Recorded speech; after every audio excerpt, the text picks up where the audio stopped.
How to delete WhatsApp messages permanently. Hello everyone, I am Bishaka and welcome to our channel. Now let's get right into the tutorial. Firstly, go ahead and open the WhatsApp application on your device and further open the conversation where you want to delete messages permanently.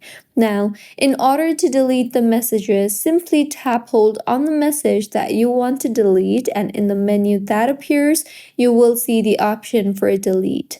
Tap on it, and now you can then go ahead and select the conversations that you want to delete permanently. So go ahead and select the conversations that you want to delete and then tap on the delete option you see there on the bottom left of your screen.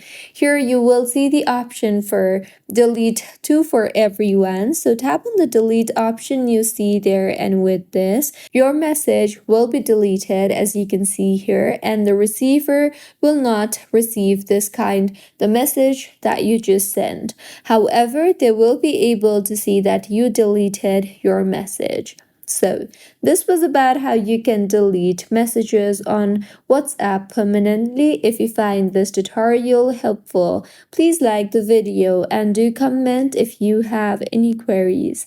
Also, do subscribe to our channel for more helpful tutorials like this. See you on the next one.